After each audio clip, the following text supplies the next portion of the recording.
In this country, we believe that there should be freedom for all, even though not all of us believe in it. Join Tom and Chase as they explore politics, economics, and everything else that threatens your individual liberty. This is the Free For All Podcast. All right, guys, we are live, Free For All episode 17. Thank you guys for tuning in for another episode of the Free For All podcast. Thanks for continuing to support us. I know there's a lot of you guys that listen to us every week, and I really appreciate that. As always, you'll find our show wherever you listen to your podcasts, whether that's YouTube, Spotify, Google Play, or Apple Podcasts. Please also remember to like and subscribe to the show, as well as follow our social media accounts. We're on Instagram at Free For All Podcasts and Twitter at FFA Podcast 1776. Yeah, thanks for tuning in, guys. So this week we wanted to share a clip with you guys from Eric July's show called For Canon's Sake. It's his podcast that he does on pretty much a weekly basis. We've spoken about Eric July as well as his show quite a bit on this show in the past, and on one of his recent episodes relating to the State of the Union address, he left a lot to be discussed and broken down in terms of how the address went and just the sheer multitude of bullshit claims that were made during the address, as well as a lot of the lies that the Biden administration and the mainstream media included are continuing to perpetuate. So we're going to go ahead and run that clip for you guys now for you guys to listen to, and then we'll get into some of the talking points after that. So the network polled itself, and according to the poll that it itself ran for itself, and according to their own poll, the CBS News poll, they thought that, a high percentage of it approved it. Now, the reason why I bring this up, because, of course, this is the most popular president of all time. If you went stream to stream, no matter where this stream was housed, and I'm pretty sure the content creators have brought this up, this address got ratioed to the absolute oblivion. A lot of smoke and mirrors. Stuff don't add up. So you got to take polls with a grain of salt. But that's what's going to make the headlines for sure when it comes to these brands of mainstream media and publications. Now, they're not going to lead with most popular president gets ratioed everywhere online, but he is the most popular president of all time. And the election was 100% legitimate. There was no flaky stuff involved or anything. And democracy is just a fantastic thing, in which freedom always prevails when the majority of people get to vote on a particular thing. It's not mob rule by anything. It's not sheep, or rather wolves, deciding on what to eat for dinner, though they outnumber the sheep. That's not at all what. All right, yeah. So just right out of the gate, Eric starts to address the poll that CBS News ran for itself that claims an overwhelming 89% of Americans approved of the State of the Union address and the Biden administration's performance thus far. He says that polls really should be taken with a grain of salt. And it's important for everybody to remember that most of the mainstream media present textbook confirmation bias. This goes for both sides of the aisle. So you're talking about like CNN and Fox News both combined. And it goes for both sides of the aisle much of the time. But the left is particularly good at this.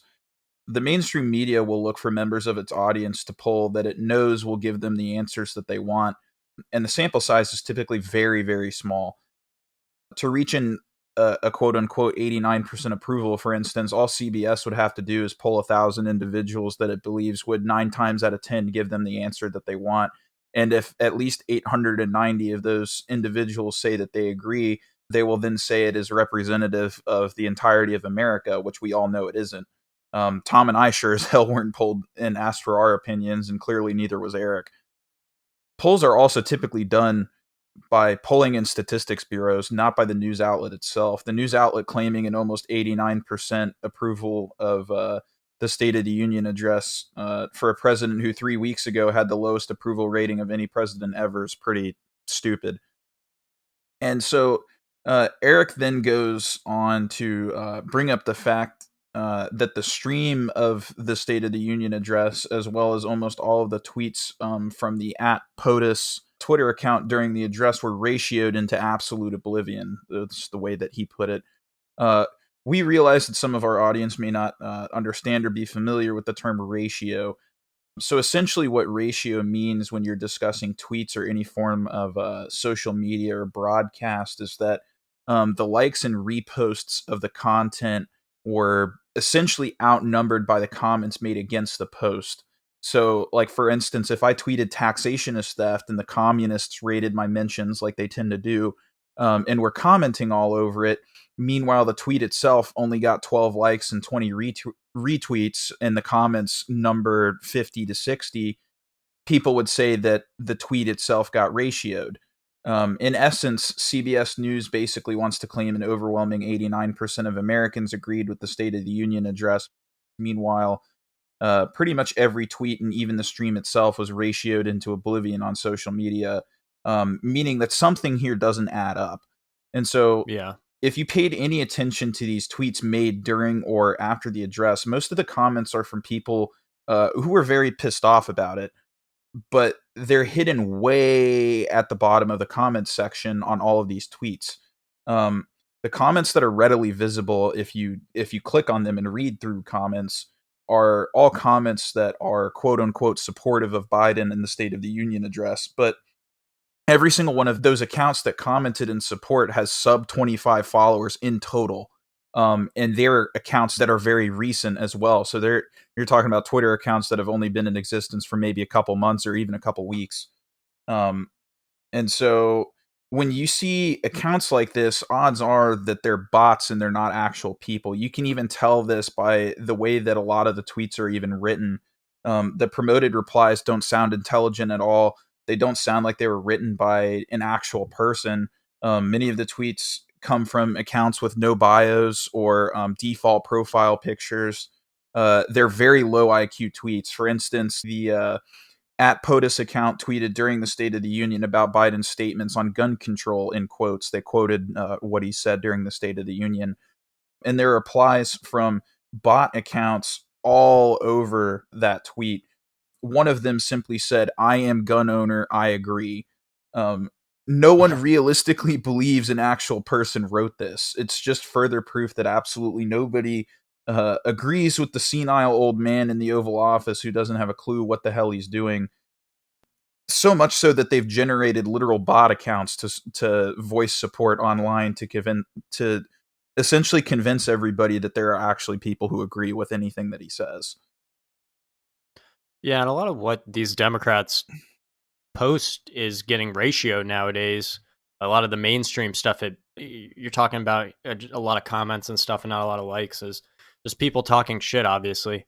But yeah, a lot of times it is bots. So I remember when Trump was president, every post he made on Instagram before he got banned from pretty much all social media, there were just bots, and most of the time it's like fake.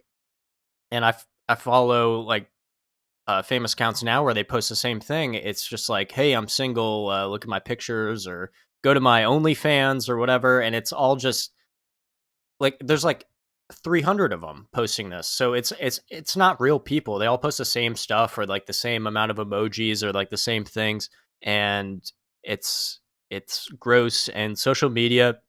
What's funny is they'll go out of their way to ban specific things, and then also they'll allow all this shit to get through.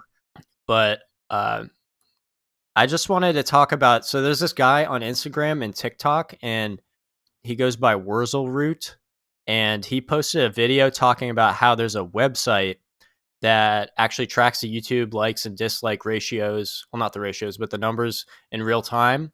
And I forget if it was this past address by Biden or one before that, but this website basically showed that the like to dislike ratio was extremely negative. So there were a bunch of thumbs down on it. And it went from extremely negative to extremely positive almost instantly.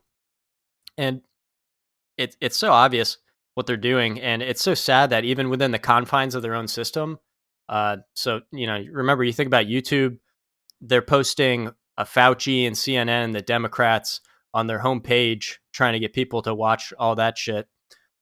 And they got to rig the game, but they're also doing it in real time now. So it's funny that they set the rules for the terms of service and what should and shouldn't be on the platform. and they put liberally slanted news on the front and Biden there too. Yet they still have to rig the game in real time to make their agenda seem better, look Biden look stronger, or whatever. And they're not even going by all the times what the terms of service are, or they're interpreting them weird. And like I said, Dorsey got grilled on that on Rogan, I believe, with Tim Pool. Yeah, so sometimes another thing that the YouTube channels will do, and it's been happening lately with these news channels, like, CNN, MSNBC, or like The Hill or Washington Post or whatever, posting stuff on their YouTube channel, they'll disable the likes and dislikes. So, obviously you can't see, ahead of time. You pretty much have to watch the whole video to see whether or not it's good. And there's no real, I don't know if the algorithm bumps up videos that have a lot of likes or whatnot, but obviously this stuff's still getting bumped to the top. And sometimes they'll even disable their comments. And almost always it's so obvious. Like this is a video that's either overwhelmingly bad or it's something that's debunked. And that's why they want to disable the comments, just disable any argument against it. And it's the same argument against free speech, is they just want to get rid of all dissent. But, this is exactly what a lot of these news outlets are doing. And in the case of the Biden video, they obviously left the likes and dislikes up to look good, but they had to keep fixing it to maintain it, to make it look good. Yeah, and so Eric also mentions that Biden was supposedly clearly the winner of the election and that he is the most popular president in U.S. history. And again, recent polls show he has the lowest approval rating of any president in U.S. history in his first 100 days. And that seems rather odd considering he received the most votes, quote unquote, a presidential candidate has ever had in history, right? And so Eric then claims that he believes the State of the Union address was a lot of smoke and mirrors. And I want to kind of throw this back to our episode last week, in which we analyzed that video of Charlie Chester of CNN, who discusses with an undercover reporter on multiple different occasions about how CNN and big name mainstream media outlets will lie and spin stories to make it seem like they have valid points, as well as make it seem like they're correct and everybody else is wrong and you'd be a fool not to believe them. They pick and choose the information that they report on so that they can lead people to believe things that are verifiably false. And in the last section of that video, Eric also goes on to briefly discuss the election results and how laughable they were in terms of believability based on what we've seen play out so far. And it's important to remember that the disputed claims of election fraud are still being investigated in states like Arizona, where there are still vote audits being conducted. Many other states like Florida this past week are passing harsher voting laws to ensure that the election fraud on the scale that we witnessed 6 months ago can't ever happen again. And many, if not most Americans, still do not believe Biden to be a legitimate president. And there are obviously very good reasons for this based on all of the shady shit that happened during the actual election. Obviously, we had midnight ballot dumps, observers being asked to leave, things like that. Yeah. And I've heard the claims and seen videos of stuff like that happening, not only in this election, but the last one. And it's unfortunate that most of the claims didn't hold up in court. Unfortunately, it seemed like it was a lot of hearsay, and obviously our court system is pretty prone to manipulation. If you guys saw our last episode about the Derek Chauvin trial, you'd know a little bit more about that, but just trying to plug that. But yeah, obviously the courts are just going to do whatever is politically convenient. And if they're getting pressure by the Democrats, then they're just going to fold to whatever they say.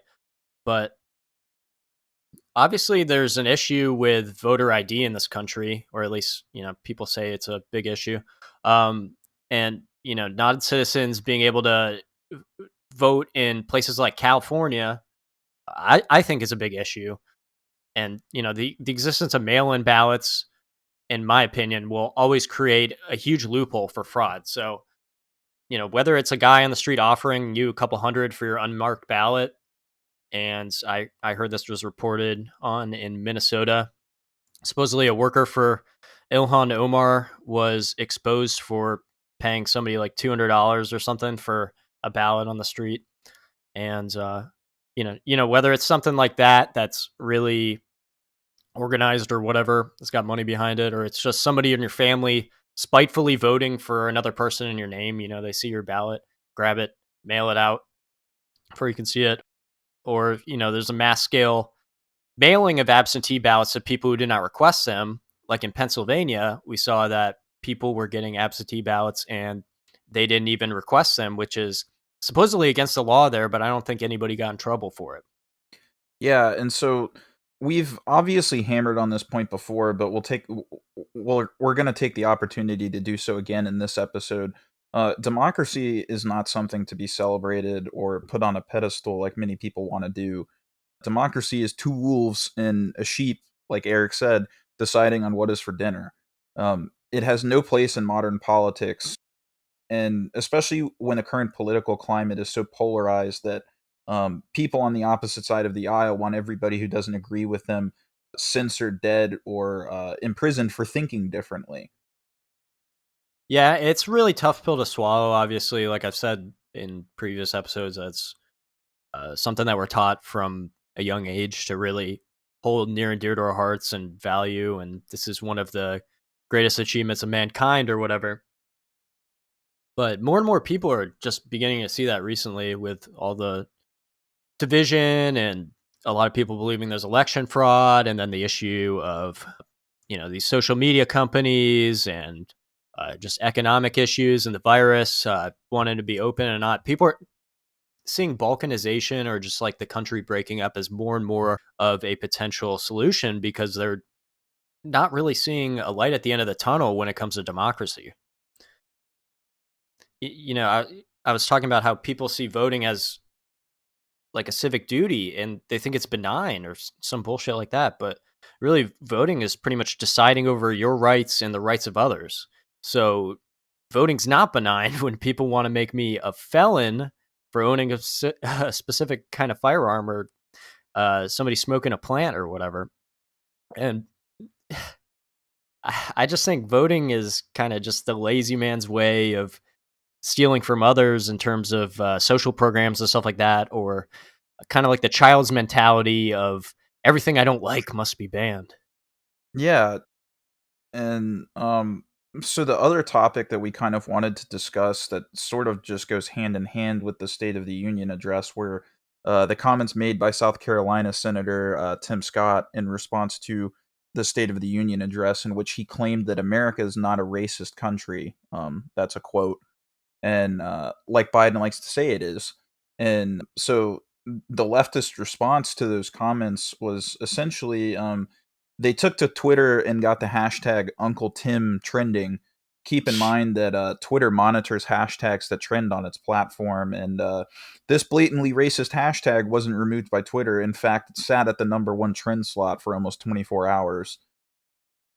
Twitter likes to brand itself like it cares so much about being anti-racist and that it doesn't promote hate speech or tweets about violence or anything like that, and yet this hashtag was not censored or removed, probably because it's leftists being racist towards a black Republican senator.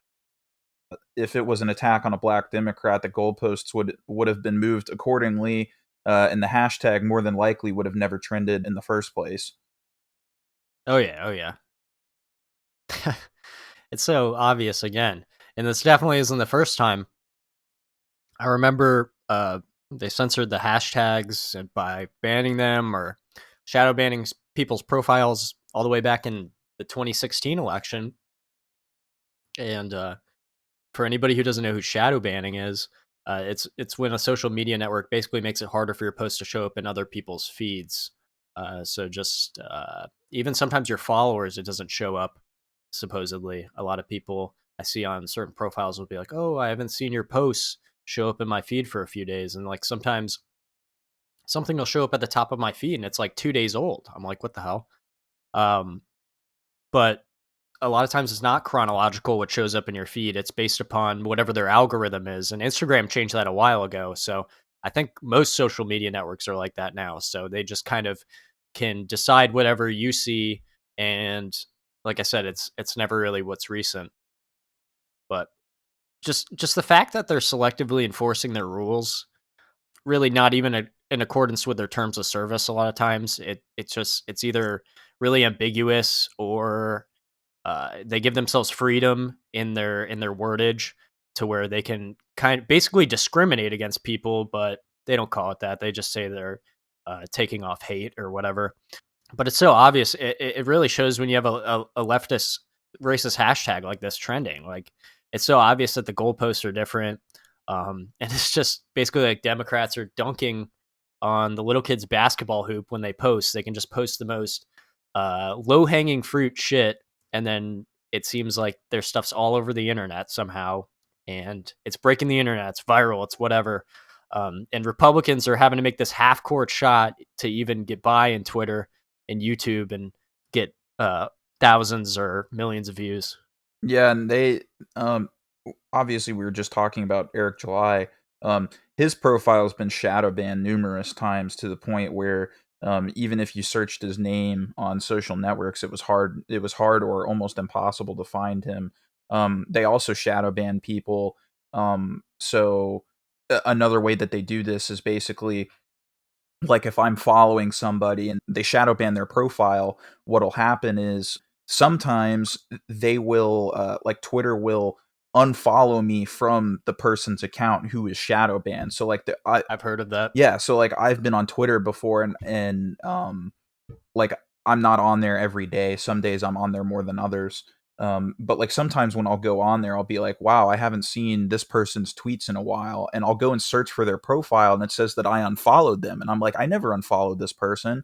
And then it's like, if I scroll down through their tweets, I find out that they got shadow banned and my account was unfollowed from theirs simply because they were shadow banned by Twitter or Instagram or Facebook or whatever it is.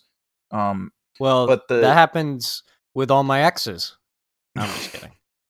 Um, the irony in all of this is simply the fact that Senator Scott was proven wrong by the very political party that constantly wants to virtue signal itself as being champions of racial equality and being anti-racist. We've said on the show previously, and we'll continue to say it now and in the future, that Democrat anti-racism is just blatant and outright racism. They literally attacked a black man for the color of his skin simply because he disagrees with a mainstream ideology. And it's like, what sense does that make, especially coming from the people that literally want to champion themselves as the party of Black Lives Matter and all these other anti racist violence and anti this, anti that kind of stuff. And then they're going to turn around and do the exact same thing that they want to grill everybody else for doing. Yeah, we've spoken a lot about the many failures that are, um, kind of kind-hearted or sound kind-hearted, but are really detrimental to particularly minorities, and especially in this Tim Scott example, they're really constantly exhibiting prejudice against people for their skin color. So they use your skin color to prejudge how disadvantaged you are in life. They automatically think all black people have been fucked over and given the short end of the stick, which is kind of like you said, and we've said on previous episodes as well, it's racist to be assuming these kinds of things about people. You're basically assuming someone's means or their abilities are low, most likely lower than they actually are. So, like you said, people get mad when black people are Republican because they think, oh, you've been miseducated. You shouldn't think that. And it's kind of like, are they really just calling you stupid? It's like treating somebody as a kid. And you say voter ID is racist, then why? What the hell does that imply about the people that can't get an ID?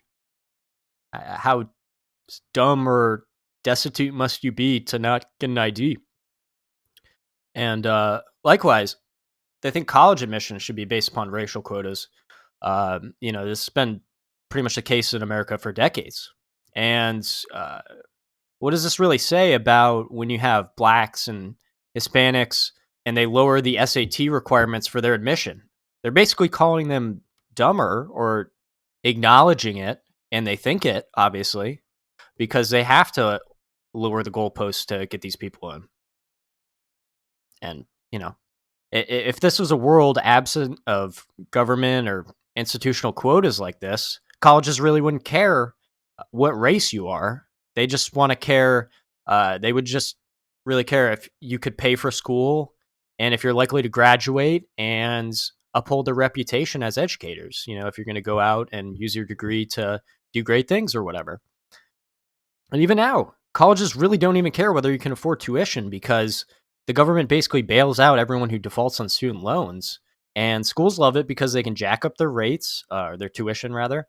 And banks love it because the government's basically guaranteeing them risk-free money at the cost of all Americans because we, the taxpayers, have to pay it at the end of the day.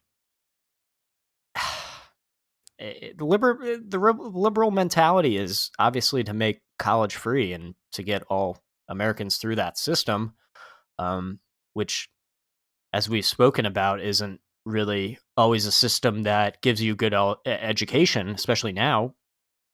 But we're already seeing the subsidized tuition be a failure. I mean, look, like student debt is skyrocketing.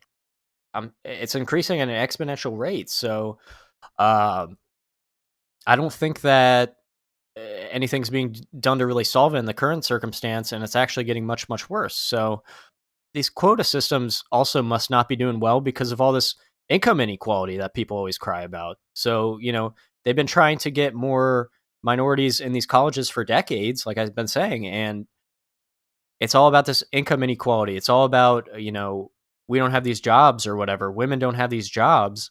Well, we've had Title IX, Title X, all this other shit, and you're still going to complain that it's so bad and that it's actually getting worse. So I don't understand. Like, does it work or does it not work? We need to address that. Whether the systems we already have in place, whether they work, before we go on and try to do something greater than that would definitely be a lot more detrimental or have at least a lot greater costs, like giving away free college and stuff like that. But the one thing that stands out to me about the quotas is obviously they're creating an artificial landscape to where the demographics of the people going to college are different than what they would naturally be. So obviously in economics, this is not equilibrium, and so either something's like misallocated or like costs are wrong. But in this case, like we're seeing the cost or the shortcoming or whatever of all this is that we're seeing a lot of people, especially minorities, fail out at very high rates, especially within the first 2 years. And a lot of these quotas are, you want to put more black people in or more Hispanics or less Asians in the case of Harvard, and it's disproportionate to the amount of people of that race or of that race that would go to college, and it's actually really regressive and, like I said, racist, obviously, and it's not good. But I also see this trend when you talk about the media. So shows, commercials, pop stars, etc., they all seem to be disproportionately minority. And I mean, I get it. Minority kids need to feel like they have a chance or whatever. People need representation. We're a liberal society or whatever they want to make us.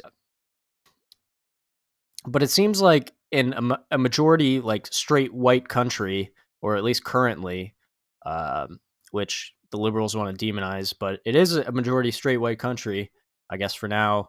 There are a lot of commercials with mixed race or black couples and gay couples, and it seems like way more than the actual proportion of those people within the population, and that's fine.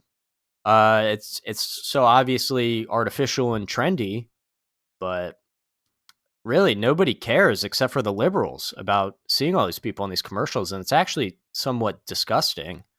I'm not saying it's disgusting to see these people or to see um have more black people go to college. I think that's great, but when you're artificially pushing them in there and lowering the standards, you're saying you're good enough and giving them the false hope, but really a lot of them are going to go in and they're going to fail, and this is at a disproportionate amount for the race. It's ironic because liberals act like they're always the ones who love the gays or the blacks. And like I said, they're pushing them into college just to fail them out, or they're just putting them on commercials to tokenize them. And they always love these gay and black comedies, but they don't realize that all it is essentially poking fun at minorities and their mannerisms. And a lot of comedy is self-deprecating, and that's what a lot of it is. And a lot of what makes quote unquote gay, or like just like gay characters in shows or whatever funny, is very eccentric reactions to things. And they just think stuff like that's funny, and it's almost like you're tokenizing them, and it's like you're putting them in a zoo almost, or make them gladiators or whatever, and turning them into something just for entertainment. I don't know. That's just my thought. I just want to bring this rant back to an example more recent of a thing that's definitely going to be detrimental, that liberals are trying to do, that's supposedly going to help people. So what Biden wants to do now is he's planning on banning flavored tobacco products outright. So this is primarily aimed at targeting menthol cigarettes and I guess menthol Juul probably, but it also encompasses flavored cigars. This is just another case of ironic racism by the left, because even though they're supposedly doing this for people's health, even they are claiming that banning these products is good because they disproportionately affect black people. So even I remember Kamala saying, I don't know if it was one of the debates or something, that her and Joe wanted to decriminalize marijuana federally. But if Biden gets his way with this ban on the tobacco products, they're going to criminalize millions of people overnight, white or black. You think police brutality is bad now. Imagine when they ban smoking menthol cigarettes and you get pulled over and capped for smoking a menthol.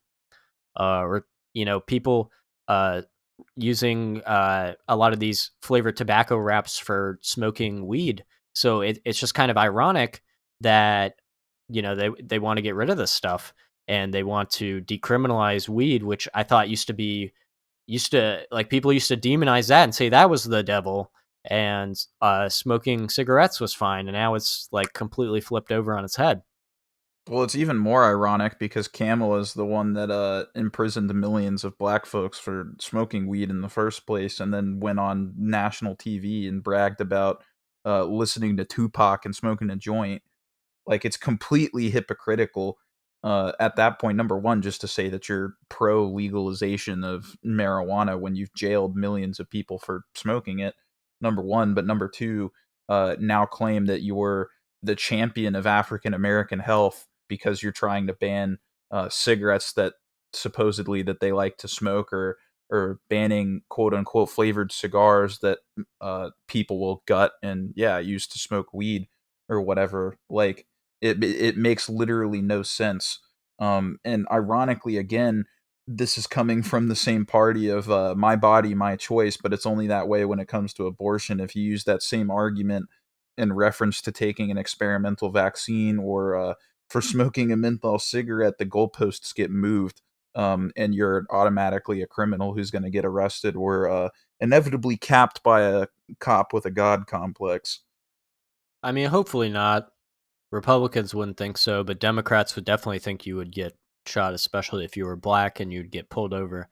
They think it's a high chance, but But it's just ironic because it's like, how exactly do you think that that's going to be enforced in the long term? Like, if they get banned or whatever and people stock up on them now, like, I guarantee you're going to start seeing gas stations, drugstores, that kind of thing sell out of menthol cigarettes, pretty quickly. And it's like, what happens when people build these stockpiles and are either selling them to people or they're smoking them themselves, and then you get pulled over for smoking a Newport, and you either get arrested or capped. Like, it's just like they're doing stuff that's completely counterintuitive to everything that they're saying. Like, on national TV, they're saying that there's too many African Americans that are incarcerated, that African Americans are the most incarcerated race out of anybody else in this country, and that needs to change. But now you're going to ban quote unquote the cigarettes that they like to smoke, and then you're going to arrest them and jail them for smoking them. So I don't see exactly how that accomplishes the end goal of freeing all these African Americans that are in jail, and it somehow is going to give them freedom. It's just completely and utterly counterintuitive to the end goal. And it's the same thing that goes with marijuana. I don't understand how you're going to sit up there and say that you're going to legalize marijuana at the federal level, but the person that you voted into office as vice president, she's known for her time as an attorney general for disproportionately jailing black folks for smoking weed. So just nothing about this makes any sense at all to me. Yeah, and they're not even talking about banning tobacco products entirely. They just want to ban specific. Yeah, so it's like it's not even they're going to tell you it's about the health of Americans, but specifically African Americans. But people can still smoke tobacco products. Like you could still go and get a vape or buy normal Dip, tobacco cigarettes or normal cigars or whatever you want. They're just banning flavored ones, which it's just like it if it was really about your health, you'd just ban tobacco products entirely, but that's not what it's about. It's just more blatant racism disguised as some virtue to be upheld. Yeah, and we saw a similar thing a few years ago when the FDA was bullying Juul, the e-cigarette, you guys know, into pulling all these flavors off the market. They had like mango, vanilla, all this other stuff. And they pulled everything off the market, or they were forced to, basically, except for menthol and tobacco flavor. And, of course, this is stupid because they're still regular cigarettes. But even it gets way dumber when you really understand that the vaping market and the methods of vaping are so vast that Juul is banned from making these flavors, but all these other gas station brands seem to just pop up overnight and have whatever Juul used to have. And furthermore, a lot of these post-regulation vaping products are owned by big tobacco brands. And like there's still like vape shops and you can still get different, they're called mods, or like different, just vaping systems in general, to where it's a lot cheaper than these Juuls, at least to get into, or I'm sorry, at least over time, it's cheaper to get the Juul. But the main argument against the Juul, I guess, is that it was in a gas station. But now there are already, like I said, there's already other gas station brands, and there's tons of them. There's like 10 of them now. Well, the main argument again, there were two main arguments against Juul. The first one was that it was available at convenience stores like gas stations, which made it easier for teenagers to kind of just walk in and buy them whenever they wanted. Which isn't and true. Yeah, it's not true because it completely disregards the fact that most gas stations will card you and make sure that So you're will above the vape age shop. of 18. Yeah, and so will vape shop. But the second issue that was prevalent with Juul was that they, for some reason, believed that Juul was specifically targeting underage smokers, which I don't understand. They were saying it was about the packaging, and the packaging looked cool and like all this other. And it's like if you've ever seen a package for a Juul, it's very like blatant. It has a picture of the device on the front. It says Juul, and then on the back, it's a description of how the device works. And then at the time when flavored pods were available, it had a list of all the different flavored pods you could get, and that was about it. But it was a very bland packaging, and Yeah. they were saying that like kids were getting addicted to nicotine without knowing that it had it and all this other stuff. And it's like, dude, literally on the box it says like contains nicotine, surgeon general warning, like that kind of thing, because it was a tobacco product. Even to just to get it on shelves, it had to have that warning on it. So this whole this whole lawsuit against Juul was just stupid to begin with, because the lawsuit against Juul was mainly because Juul was pulling in so much income from selling their devices and selling pods, because their pods were so expensive. They came in packs of 4, but you were paying $25 or $30 for pods, and they'd last you maybe a day and a half per pod. So you're spending 25 to $30 every 3 or 4 days on pods. But Juul was making so much money off of selling their devices and selling pods to people that these bigger tobacco companies were mad because Juul was the little guy that had just entered the game and was taking away all of their money on cigarette sales. And so many people believe that that lawsuit against Juul that got their flavored pods and stuff removed was a lawsuit that was devised by bigger tobacco companies to push them out of the market space because obviously cigarette brands like Newport and Marlboro and brands like that, they just have normal tobacco cigarettes or menthol cigarettes or whatever, and didn't have any of these fancy flavors that attracted other individuals. And so they were mad about that, and they were mad because somebody else thought of it before they did. And then they devised that lawsuit to push Juul out of the market space. But now Juul is not as popular. They've gotten their income back. And now it's just going to be interesting because now these big tobacco companies that have had the backs of the liberals and the Democrats for years and years are now going to lose out on a very big piece of their income as well, because now they can't sell menthol cigarettes, or they're not going to be able to in the near future. Yeah, they have to.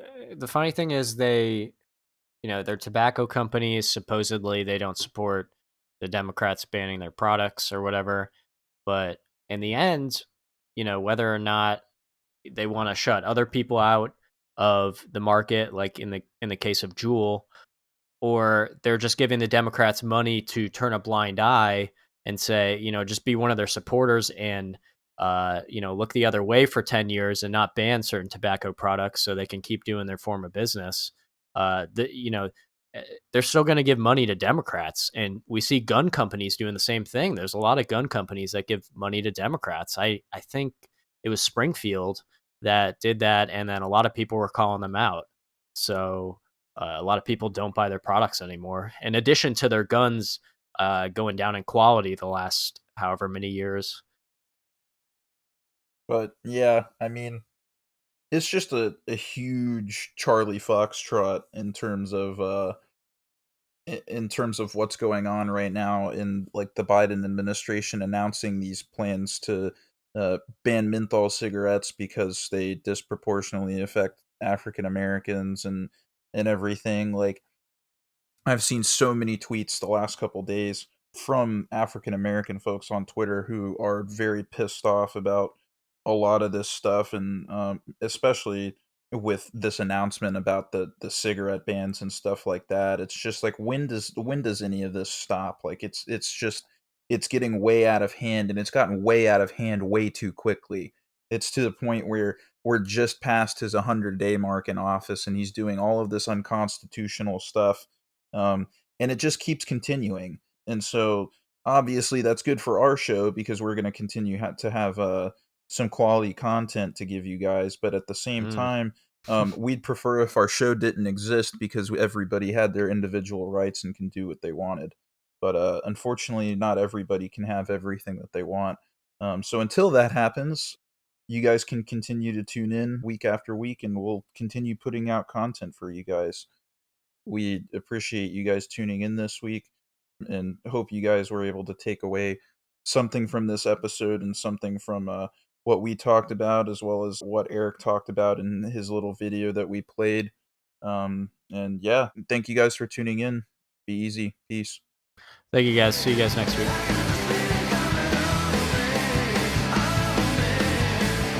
Thanks for listening. We hope you enjoyed this episode of the Free For All podcast. You can find us wherever you listen to your podcasts. Make sure to follow and subscribe to the show and connect with us on Instagram to keep up to date with all the latest content. Peace.